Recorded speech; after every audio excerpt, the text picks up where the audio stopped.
وَوَهَبْنَا لَهُ إِسْحَاقَ وَيَعْقُوبَ وَجَعَلْنَا فِي ذُرِّيَّتِهِ النُّبُوَّةَ وَالْکِتَابَ، اور ہم نے ابراہیم کی ذریت میں، پہلے تو میں یہ بتا دوں، پورے قرآن میں اللہ نے کوئی عہدہ نبی کی امت میں نہیں رکھا ہے. جب بھی عہدہ دیا ذریت میں دیا، نبی کے آف اسپرنگ میں دیا، نبی کے ڈسینڈنٹس میں دیا، نبی کی اولاد میں دیا.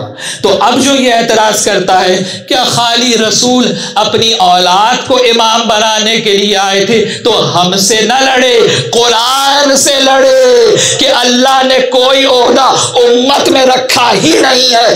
جب بھی نبی کا عہدہ رکھا ہے نبی کی اولاد میں رکھا ہے، نبی کی ذریت میں رکھا ہے. جب بھی اللہ نے عہدہ دیا ہے اولاد، نبی کی اولاد میں دیا، امت میں نہیں دیا ہے. عہدہ اجماع سے نہیں ملے گا، شورا سے نہیں بنے گا، لوگوں کے انتخاب سے نہیں بنے گا، جس سے اللہ چاہے اور نبی کی ذریت میں رکھ دے. تو اب ابراہیم کی اولاد میں دو عہدے آئے، ایک امامت، دوسرا کون سا عہدہ ہوا؟ ایک امامت، دوسرا نبوت. دو عہدے آئے. اب سورہ احزاب کی بس ایک آیت میں ہدیہ کر دوں آپ. ما کان محمد ابا احد من رجالکم ولکن رسول اللہ و خاتم النبیین، اور محمد اللہ کے رسول ہیں اور خاتم النبیین ہیں.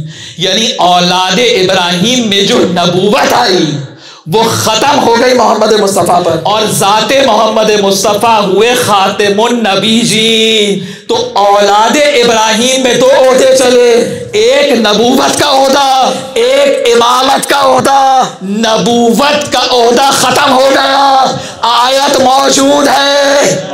ادھر امامت کا عہدہ آ رہا ہے، نبوت کی خاتمیت کی آیت ہم نے دکھائی ہے، امامت کے ختم ہونے کی آیت آپ دکھا دیجئے. بھائی نبوت تو ختم ہو گئی نا، امامت کے ختم ہونے کی آیت ہے کہیں؟ تو عہدہ شروع کیا اللہ نے، ختم آپ کریں گے.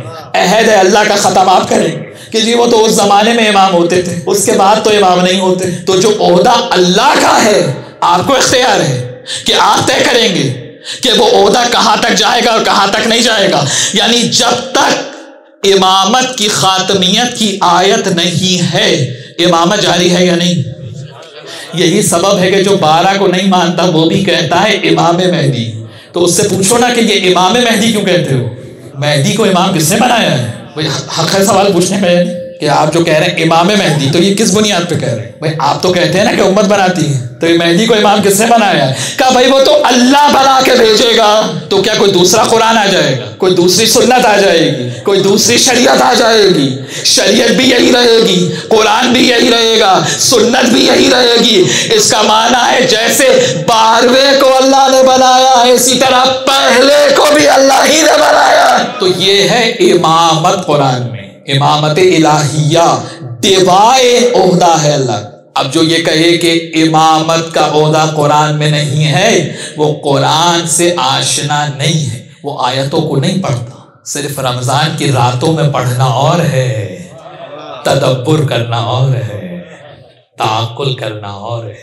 اور جب امام بنایا تو پھر وہ تمام صفات بھی عطا کی کہ جو ایک امام میں ہونا چاہیے. اب اگر علی ہیں تو ان تمام صفات کے حامل، حسین ہیں ان تمام صفات کے حامل،